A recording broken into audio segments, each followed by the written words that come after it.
నమస్తే సార్. నమస్కారం అండి. ఈ మధ్య కావలి రాష్ట్ర స్థాయిలో కూడా సంచలనంగా మారింది. ఒక ఎమ్మెల్యేని హత్య చేసే ప్రయత్నం సాహసం ప్రతిపక్షాలు చేశాయంటే బయట కొంత ప్రచారం జరుగుతుంది. కావాలనే వాళ్ళని విరికిచ్చేదని ప్రయత్నం చేస్తున్నారు, ఇదంత సాహసం ఎవరు చేయరు అని. ఇది ఎంతవరకు నిజం సార్? మీ మాటలు తెలుసుకోండి. ముఖ్యంగా నేను మొట్టమొదట కావలికి ఎమ్మెల్యేగా గెలవడం జరిగింది. గెలిచిన నాటి నుంచి నేటి వరకు కూడా నిరంతరం ప్రజలతోనే మమేకం అవుతున్నా. ముఖ్యంగా పేద బడుగు బలహీన వర్గాలతోనే నేను నడుస్తున్నా. ఒకవైపున ప్రజా సమస్యల పరిష్కారం, రెండు అభివృద్ధి పథకాల మీద ఈరోజు 287 కోట్ల రూపాయల నిధులతో ఈరోజు కావలిలో అభివృద్ధి. దీన్ని చూసి ఓర్వలేక నా గురించి ఏది విమర్శించడానికి ఏది తావు లేదు కాబట్టి లేనిపోని విషయాలన్నింటినీ కూడా ప్రజల్లోకి తీసుకెళ్ళాలా, నా మీద ఒక దుష్ప్రచారానికి నాంది పలికారు మాజీ ఎమ్మెల్యే ప్రతాప్ కుమార్ రెడ్డి. అందులో భాగమే నా క్వారీ మీద ఏదో జరుగుతుందని ఒకటే ఈ సందర్భంగా మిమ్మల్ని కూడా అడుగుతున్నా. నన్ను కావలి ప్రజలు గెలిపించింది 2024 జూన్ నెలలో నన్ను గెలిపించారు. నా ఎమ్మెల్యే పదవిని అడ్డుపెట్టి కానీ, నా అధికారాన్ని అడ్డుపెట్టి కానీ, నా రాష్ట్ర ప్రభుత్వాన్ని అడ్డుపెట్టి కానీ, నేను ఏదన్నా కావలిలో కానీ ఇతర ప్రాంతాల్లో కానీ అవినీతి చేస్తే అది నేను నా ఎమ్మెల్యేగా నేను చేసిన అవినీతి. 2007 నుంచి నేటి వరకు కూడా మేము మా వ్యాపారం ఉంది, దాంట్లో అన్ని లైసెన్సులు ఉన్నాయి. 2023లో ప్రతాప్ కుమార్ రెడ్డి నాటి మినిస్టర్ అయినటువంటి పెద్దిరెడ్డి రామచంద్రారెడ్డి గారు మైనింగ్ మినిస్టర్గా ఉన్నప్పుడే, డిఎంజీ వెంకటరెడ్డి గారు ఉన్నప్పుడే నా క్వారీ మీద లోకల్ అయితే ఏదైనా ఇబ్బంది అవుతుందని బయట అధికారులు తెచ్చి రైడ్ చేశారు. నా మీద 143 కోట్ల రూపాయలు పెనాల్టీలు విధించారు. నేను 143 కోట్ల రూపాయలకు సంబంధించిన డిమాండ్ని హైకోర్టులోకి సబ్మిట్ చేశా. High court within the 1 month first సిట్టింగ్లోనే కేసును కొట్టేసింది హైకోర్టు. నిరాధారమైన ఆరోపణలతో నాకు డిమాండ్ ఇచ్చారు, ఇది చట్టబద్ధత కాదు అని కోర్టు కొట్టేస్తే 2024 మే వరకు కూడా వాళ్ళ ప్రభుత్వం ఉంది. 2023లోనే జూలై ఆగస్టులోనే కేసు కొట్టేశారు. వాళ్ళ గవర్నమెంట్లోనే మళ్ళీ నాకు అన్ని ప్రొసీడింగ్స్లు ఇవ్వడం జరిగింది. నేను నూతనంగా ఎమ్మెల్యే అయింది 2024 జూన్లో. అప్పటి వరకు ప్రతాప్ కుమార్ రెడ్డి కానీ, లేదా వాళ్ళ అనుచరులు కానీ, లేదంటే వాళ్ళ మంత్రులు కానీ, వాళ్ళ ముఖ్యమంత్రి కానీ కోర్టు ఆర్డర్ని ఛాలెంజ్ చేసి కాదు ఇది వాస్తవం, మేము కనిపెట్టిందే వాస్తవం అని చెప్పి ఏమైనా సుప్రీంకోర్టుకు పోయారా? ఎందుకు గవర్నమెంటే మళ్ళా నాకు అనుకూలంగా ఎందుకు ఆర్డర్స్ ఇవ్వడం జరిగింది? ఇంక ఇదే అర్థమవుతుంది ప్రజలందరికీ. ఈ విషయం కూడా ప్రజలకి ఎలక్షన్ ముందు తెలిసినా ప్రజలు నాది నిజాయితీ అని తెలుసు కాబట్టి, ఎక్కడ అవినీతి లేకుండా పని చేస్తున్నానని తెలుసు కాబట్టి నాకు ప్రజలు కావలి చరిత్రలో ఏ ఎమ్మెల్యేకి ఇవ్వనంత ఓటమిని ప్రతాప్ రెడ్డికి ఇస్తూ నాకు అత్యంత మెజార్టీ ఇచ్చినప్పుడే ప్రజల తీర్పు, ప్రజా ఆలోచన, ప్రజల మనస్సు నా మీద ఉన్నటువంటి పాజిటివ్ తెలుసుకున్న ప్రతాప్ రెడ్డి కావలిలో ఏమీ చేయలేక తన ఉనికిని కోల్పోతున్నటువంటి భయంతో ఈరోజు ఉన్నది లేనిది చెప్పి కావలి ప్రజలలో ఒక అనైక్యతను తీసుకురావాలని ప్రయత్నం చేస్తే, ఆ ప్రయత్నానికి కావలి ప్రజల నుంచి అతను మద్దతు దొరకకపోతే నిరంతరం రోజుకి 10-12 కార్యక్రమాలు, ప్రజా దర్బారు, ఒకవైపున డెవలప్మెంట్, ఇంకొక వైపున సంక్షేమాలు ఎవరికైతే అందలేదో వాటిని అందిస్తూ, మూడోది గవర్నెన్స్ని నడుపుకుంటూ ఇంత పగడ్బందీగా చేస్తుంటే, ఎక్కడ అవినీతికి తావు లేకుండా జరుగుతుంటే చూస్తూ ఓర్వలేక కావలి ప్రజలు నమ్మలేదు కాబట్టి ఎక్కడో ఉదయగిరిలో నా క్వారీలో ఏదో జరుగుతుందంటే నమ్మిద్దామనే ప్రయత్నంలో భాగమే నా మీద దాడి చేసినటువంటి సంఘటన. సార్, దాడి జరిగిందా లేదంటే వాళ్ళు చెప్పారు, దొరికిన వాళ్ళు చెప్పారా? ఈ విధంగా రెండు ఒక్కటే అండి. మీరు కూడా ఈరోజు ఎలక్ట్రానిక్ మీడియా రంగంలో ఉన్నారు, టెక్నాలజీల గురించి మీకు పూర్తి అవగాహన ఉంది, రాష్ట్ర ప్రజలకి అందరికీ అవగాహన ఉంది. డ్రోన్ కెమెరా కెపాసిటీ ఈరోజు 3 కిలోమీటర్ల నుంచి 5 కిలోమీటర్ల దూరంలో కూడా క్వారీలోకి వెళ్ళి తీయగలిగినటువంటి కెమెరాలు ఉన్నటువంటి ఈ రోజుల్లో వాస్తవంగా నా క్వారీ యొక్క ఫోటోలు ప్రతాప్ కుమార్ రెడ్డి దగ్గర లేవా?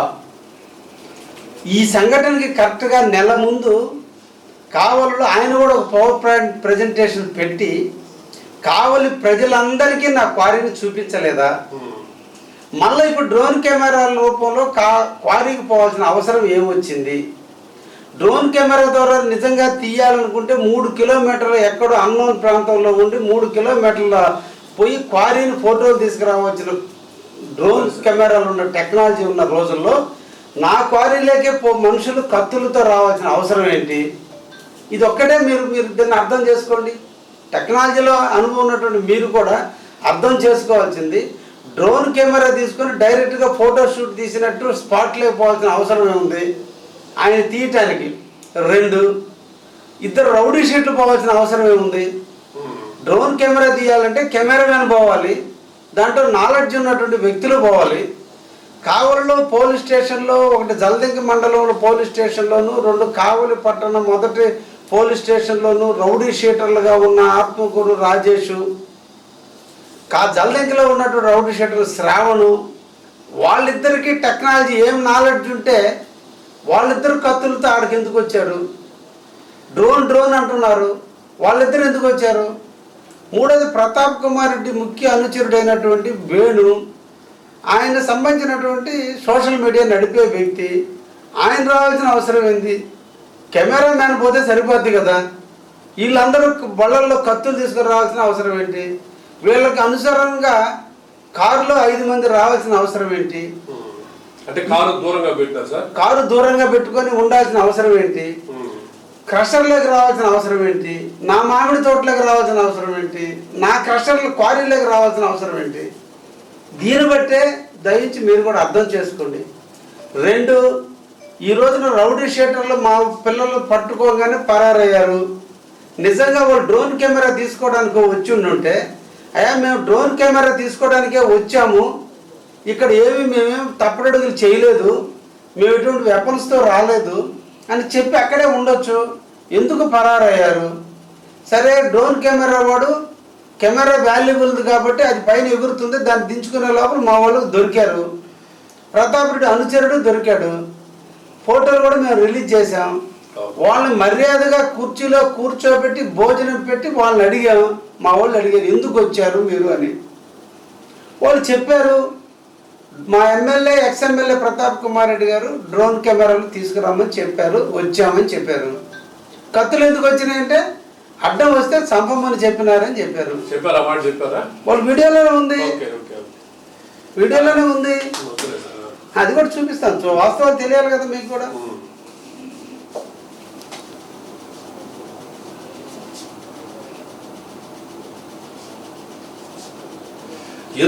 ఆ టైంలోనే ప్రతాప్ కుమార్ రెడ్డి మానిటరింగ్ చేయటం ఏంటి?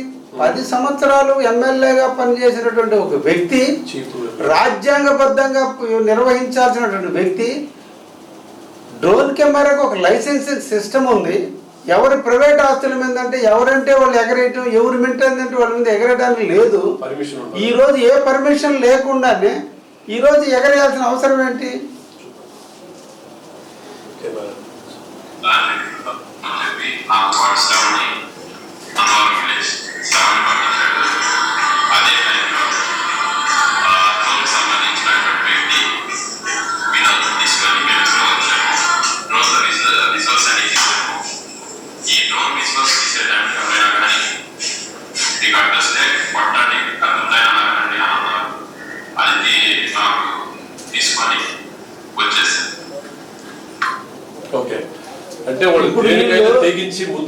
వీళ్ళు మేము కొట్టినటువంటి వాళ్ళు నిర్బంధించిన లాగా కూర్చొని ఉన్నారు, హ్యాపీగా కూర్చొని హ్యాపీగా మాట్లాడుతున్నారు కదా.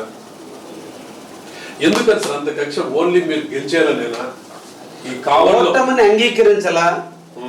కావల మీద తనకు మంచి పెట్టుబడి, వ్యాపార విస్తరణ, దోచుకోవటం, కావలి ప్రజలు శాంతి కాముకులు, ప్రశాంతంగా అలవాటు పడ్డ వ్యక్తులు, ఏ ఒక్కరు కూడా వీళ్ళు దోచుకున్న దాన్ని ఎవరు ప్రశ్నించరు. బెదిరించి సంపాదించుకుంటూ అలవాటు పడ్డాడు. పరారులో ఉన్నాడండి.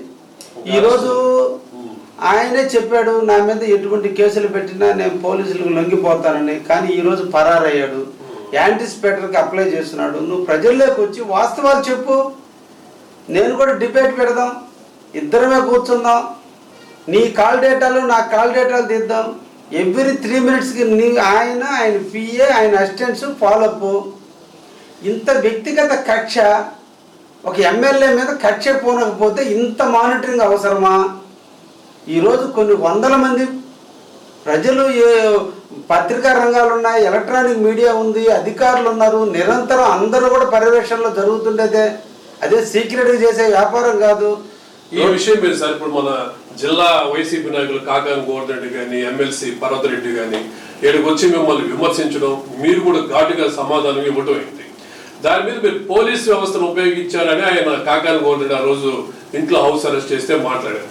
తొడగొట్టాడు, పిలిచాడు, మేము బయలుదేరేటప్పుడు మా మీద ఈ విధంగా చేశారు, విమర్శ చేశారు.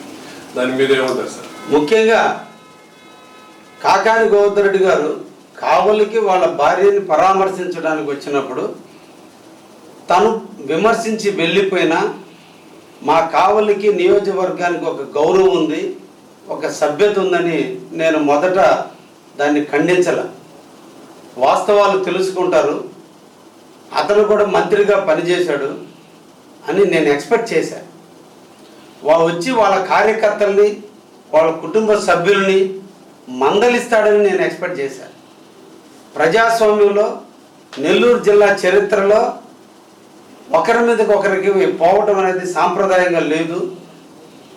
కక్షలు కార్పణ్యాలకు తావు లేదు, మర్డర్లకి తావు లేనటువంటి నెల్లూరు జిల్లాలో ఇటువంటి సంస్కృతిని తీసుకురావడం మంచి పద్ధతి కాదు అని చెప్తాడని నేను ఎక్స్పెక్ట్ చేశాను.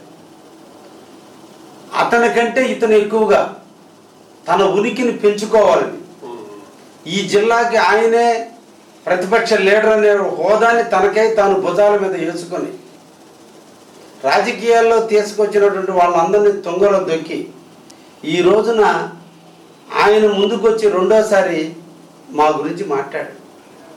87 రోజులు కోర్టు ఆధ్వర్యంలో జైల్లో ఉన్నటువంటి వ్యక్తి, బెయిల్ తీసుకున్నటువంటి వ్యక్తి, లిక్కర్ కేసుల్లో ఆ 4 కేసుల్లో ఉన్నటువంటి వ్యక్తి, ప్రజానాయకుడికి ఏ లక్షణాలు అయితే ఉండకూడదో ఆ లక్షణాలన్నింటినీ పుణుకుపుచ్చుకున్నటువంటి కాకాని గోవర్ధన్ రెడ్డి గారు రెండోసారి వచ్చి మా సాక్షుల్ని, కంప్లైంట్ ఇచ్చిన వ్యక్తుల్ని బెదిరించిన వైనం ఒక్కసారి మీరు కూడా పరిశీలించండి. మాదేదో వస్తుంది, మేమేదో వచ్చిన రోజు మిమ్మల్ని అంతు చూస్తాం, మీకు సపోర్ట్ ఇచ్చిన వ్యక్తి ఊర్లో దొరకడు అని ఆయనూరు నా గురించి కితాబ్ చేయటానికి, నా సాక్షుల్ని, నా తరఫున కంప్లైంట్ ఇచ్చిన వ్యక్తుల్ని బెదిరించడానికి ఆయనూరు. ఆయనకి ఏమన్నా ఈ జిల్లాలో రౌడీజానికి లైసెన్స్ ఏమన్నా ఇచ్చిందా? కాబట్టి నేను రెండోసారి ఆయన్ని గట్టిగా మందలించాం. ఆయన మా కావలి ప్రతాప్ రెడ్డి వర్సెస్ కావ్య కృష్ణారెడ్డి మధ్య జరిగిన సంఘటన, నిజంగా రాజకీయ నాయకులైతే నా క్వారీ మీద డ్రోన్ కెమెరాలు ఎగరేసినందుకు మందలించాలి. ప్రజాస్వామ్యబద్ధంగా కలెక్టర్కి నిన్నటి రోజున పిటిషన్ ఇచ్చారు. ఇది గ్యాస్ కరెక్ట్, మీకు ఏదైనా అనుమానాలు ఉంటే కలెక్టర్ దగ్గర నివృత్తి చేసుకోండి. మీరు చట్టాన్ని చేతిలో తీసుకోవడానికి మీకు ఏ అధికారం ఉంది? మీ గవర్నమెంట్లోనే నాకు అన్ని పర్మిషన్లు ఇచ్చి ఈ రోజున మళ్ళీ మా గవర్నమెంట్ రాగానే ఇది తప్పని అంటే ప్రజలకి ఏదో విధంగా లైమ్ లైట్లో ఉండటానికి ఎంతో నిందలు వేస్తుంటే చూసుకొని ఊరుకుంటారనుకుంటే ఎట్లా ఒప్పుకుంటాం? నిరాధారం నిందలు వేస్తుంటే ఎందుకు సహిస్తాం? ప్రతాప్ రెడ్డి గారు వచ్చి మీతో రాజీ చేస్తే క్షమిస్తారా? అతనితో ఏదండి రాజీ? క్యారెక్టర్ ఉండాలండి. క్యారెక్టర్ లేని వ్యక్తి. ఇప్పుడు ఆయన బెయిల్ రాలేదు కదా, మనం మామూలు హైకోర్టు పోయినా బెయిల్ రాలేదు అతనికి, ఇంకా అరెస్ట్ ఇంకా ఆయన మించిన డైరెక్షన్ ఆయనదే కదా, కాకాని గోవర్ధన్ రెడ్డి కదా, దాచిపెట్టింది కాకాని గోవర్ధన్ రెడ్డి. 7 ముద్దాయిలందరినీ దాచిపెట్టే వ్యక్తి కాకాని గోవర్ధన్ రెడ్డి. ఆయన ఆధ్వర్యంలో ఆయన ఎట్ట దాముకున్నాడు అట్టే దాముకున్నాడు. ఆయన సుప్రీంకోర్టు ఎట్ట అక్షింతలు వేస్తే వచ్చి ఎట్ట సరెండర్ అట్టే సరెండర్ అవుతాడు. వీళ్ళకి ఇంకా అలవాటు అయిపోయింది. వాళ్ళకి ఏంటంటే కేసుల్లో ఉంటే కొంచెం జనాల్లో చులకన అవుతున్నారు. జనాలు ప్రజలు ఇళ్ళకాడ రావడంలా, ప్రజలు ఒక్కరు మర్చిపోతున్నారు. కనీసం జైల్లోనే ఉంటే పరామర్శ పేరుతో ఇంటికి వస్తారని వాళ్ళు జైలుకి పోవాలని తగతలాడుతూ మా వ్యక్తిగత విషయాల్లోకి మా విషయాల్లో జోలికి వస్తున్నారు తప్ప వాళ్ళు ప్రజా సమస్యల మీద పోరాటం లేదు. వాళ్ళ మధ్య ఇప్పుడు నెల్లూరు జిల్లాలో వాళ్ళ మధ్య అనైక్యతలు ఉన్నాయి. కాకాని గోవర్ధన్ నాయకత్వాన్ని నెల్లూరు జిల్లాలో ఉండే వైసీపీ వాళ్ళు ఎవరు సహకరించటంలే. వైసీపీ అంటే ఒకప్పుడు వైసీపీ అంటే మేకపాటి వాళ్ళు అంటే వైసీపీ ముందు వాళ్ళని తొక్కాడు, ఇప్పుడు అందరిని తొక్కుకుంటూ పోతున్నాడు. ఆయనకేదో రాష్ట్రంలో జగన్మోహన్ రెడ్డి గారి దగ్గర గుర్తింపు కావాలని ఉబలాటంలో ఉన్నాడు.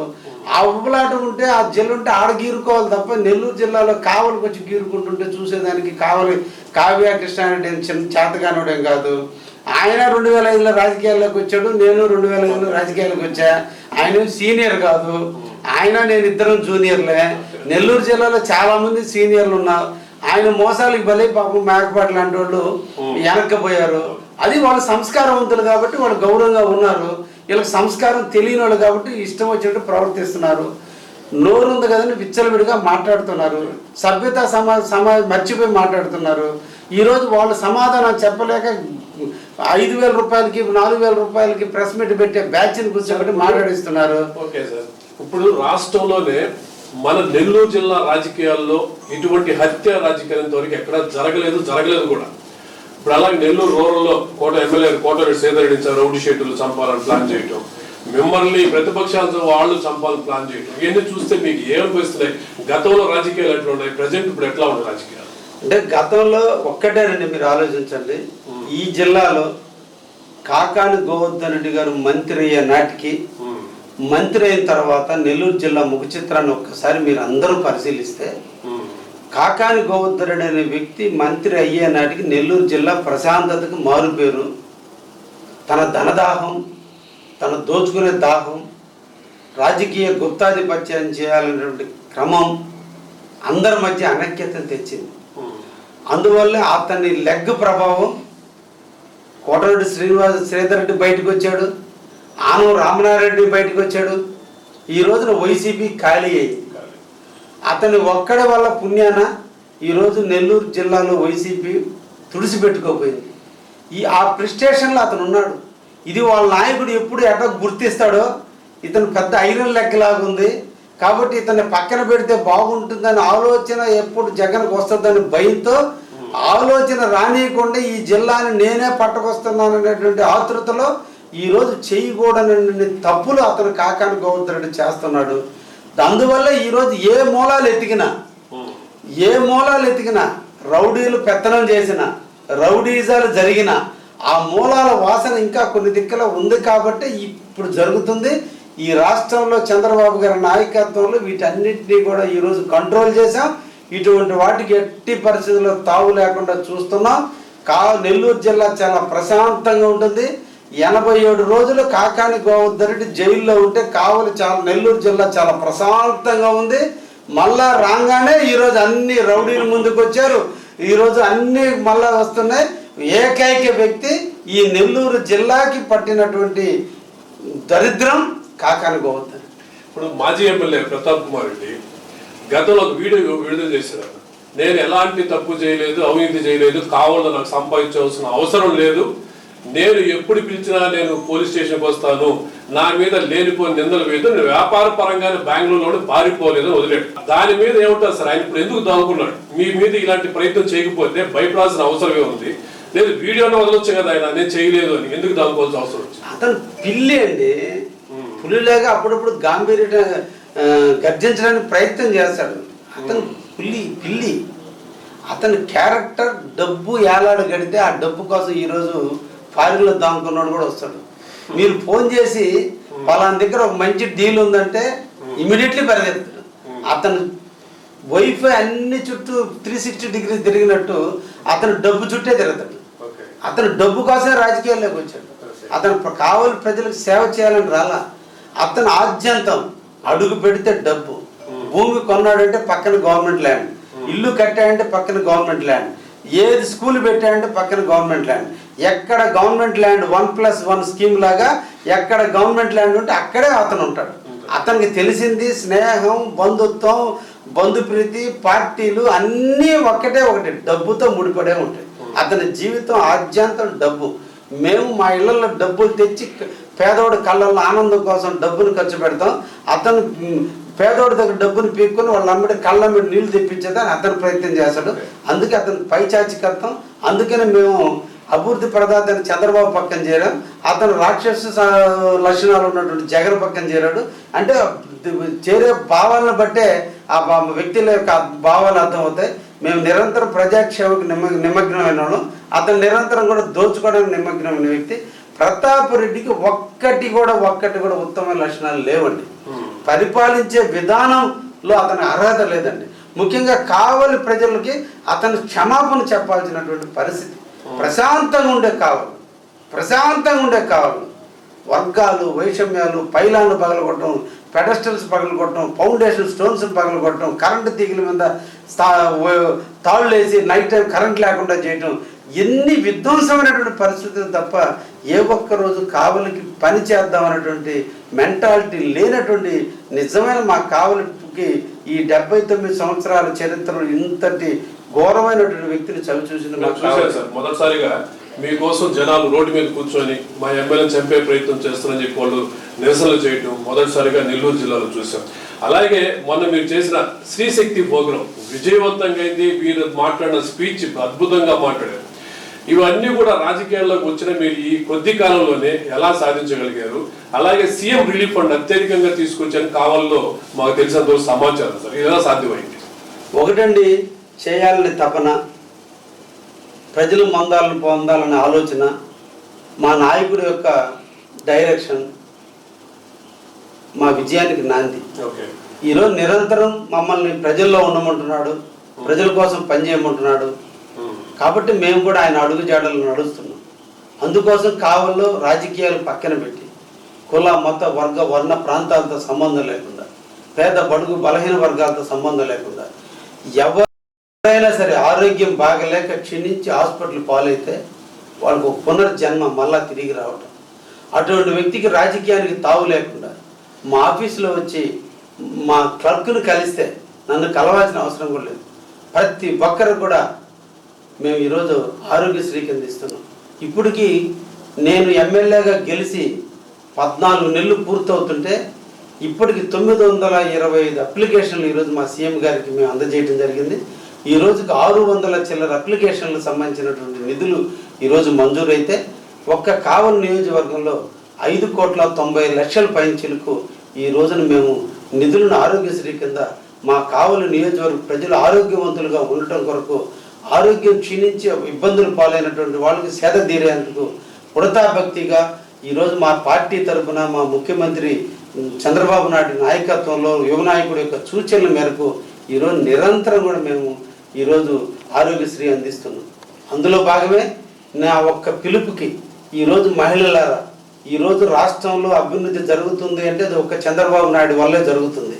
యువ నాయకుడు లోకేష్ ఆధ్వర్యంలో మన బిడ్డలందరూ చదువుకోవడం కొరకు ప్రతి బిడ్డకి 15,000 రూపాయలు ఆర్థిక సహాయం చేసిన వ్యక్తులకి కృతజ్ఞత చెప్పాల్సినటువంటి అవసరం మనకు ఎంతైనా ఉందని ఒక్క పిలుపునిస్తే బస్సులు కానీ ఆటోలు కానీ ఏమీ పెట్టకుండా ప్రజలు రమ్మంటే నిన్నటి రోజున 6,000 పైచులకు మహిళలు రోడ్డు ఎక్కారు, మాతో సంఘీభావం చెప్పారు, చంద్రబాబు నాయుడికి పాలాభిషేకం చేశారు. ఇంటి పెద్ద బిడ్డగా, ఇంటి తండ్రిగా ఈరోజు అందరూ కూడా ఆయన్ని కొనియాడుతున్నారు. చివరిగా సార్, మనకి ఎయిర్పోర్ట్ ఎప్పుడు రావచ్చు? ఇంకా మీరు కావలికి ఎటువంటి డెవలప్మెంట్ తీసుకోవాలనుకుంటున్నారు? మా కావలి నియోజకవర్గం ఏర్పడిన తర్వాత అభివృద్ధి అంటూ జరిగితే చంద్రబాబు గారి నాయకత్వంలో జరిగింది. ఈ రోజున మాకు రామాయపట్నం పోర్టు ఈరోజు పూర్తవుతున్న తరుణంలో దానిని అనుసంధానం చేసుకుంటూ ఈ రోజున భారత్ పెట్రో కెమికల్ వారిది బీపీసీఎల్ సంబంధించినటువంటి ఇండస్ట్రీని ఈరోజు మా కావలి నియోజకవర్గానికి అందించడం జరిగింది. ఆ విధంగా ఒక్క బీపీసీఎల్ ఇండస్ట్రీ వల్ల ఎన్నో లక్షల ఉద్యోగాలు కావలి ప్రజలకు రాబోతున్నాయి. మా కావలి విస్తారంగా అభివృద్ధి చెందబోతుంది. అదేవిధంగా జువల్దిన్ దగ్గర ఫిషింగ్ హార్బర్ని ఈరోజు ఓపెనింగ్ చేయబోతున్నాం. అదేవిధంగా దామారం దగ్గర ఎయిర్పోర్ట్ వస్తుంది. ఇప్పటికే కేకే గుంట దగ్గర ఏపీఐసి సెజ్ వచ్చింది. ఈ రోజు మాకు పక్కనే ఉన్నటువంటి కోవూరు నియోజకవర్గంలో ఇఫ్కోకు సంబంధించినటువంటి ల్యాండ్స్ అన్నింటినీ కూడా 22A కింద తొలగించమని చెప్పి కేంద్ర ప్రభుత్వానికి ఈ రోజు నివేదికలు ఉన్నాయి. అతి తొందరలోనే 22A కింద కూడా ఆ పొలాలన్నింటినీ కూడా తొలగించి వాటి ఇండస్ట్రియల్కి చేయబోతుంది. నెల్లూరు టౌన్ మొదలుకొని కావలి పట్టణంలో ఉన్నటువంటి రామాయపట్నం వరకు కూడా ఒక మంచి పారిశ్రామిక క్యారిడార్గా కూడా కావలి అభివృద్ధి చెందబోతుంది. తప్పకుండా ఈరోజు ఎయిర్పోర్టు అతి తొందరలోనే శంకుస్థాపనకు నోచుకోబోతుంది. అదేవిధంగా రామాయపట్నం దగ్గర ఉన్న ఇండో సోలార్ కంపెనీ రాబోతుంది. ఈ 2 కంపెనీలకు అనుసంధానంగా JSW వాళ్ళు కూడా ఈరోజు ఫ్యాక్టరీ పెట్టడానికి వాళ్ళు ముందు వచ్చారు. అదేవిధంగా రుద్రకోట ప్రాంతంలో ఈరోజు 450 ఎకరాలు APIC సెజ్ ఒకటి మళ్ళీ ఈరోజు కొత్తగా ఏర్పాటు చేయబోతున్నాం. కావలి మరో జంషెడ్పూర్ లాగా, కావలి మరో పెరంబూర్ లాగా ఇండస్ట్రియల్ హబ్గా మారబోతుంది. కాలజ్ఞానంలో బ్రహ్మం గారు చెప్పినటువంటి కనకపట్టణం దిశగా చంద్రబాబు గారి నాయకత్వంలో, మా యువ నాయకుడు లోకేష్ నాయకత్వంలో కావలి అభివృద్ధి చెందుతుంది. ఆ అభివృద్ధి చెందే తరుణంలో సేవ చేసే భాగ్యాన్ని కల్పించిన కావలి నియోజక ప్రజలకు కూడా ఎప్పుడు రుణపడి ఉంటూ నిరంతరం కావలి ప్రజల అభ్యున్నతి కోసం, పేద బడుగు బలహీన వర్గాల కోసం కావ్య కృష్ణ అనే వ్యక్తి ఒక పక్క పారిశ్రామిక ప్రగతికి నాంది పలికిస్తూ, ఇంకొక వైపున అగ్రికల్చర్ పరంగా మా ప్రాంతాన్ని అంతా డెల్టా ప్రాంతంగా చేస్తూ 2 రంగాలలో కావలికి ఎనలేని విధంగా ఎదిగే దాంట్లో తప్పకుండా నేను కృషి చేస్తున్నా. మా దేవుడు చంద్రబాబు ఆశీస్సులు అనే విషయాన్ని కూడా మీకు తెలియజేస్తున్నాను. Okay, thank you.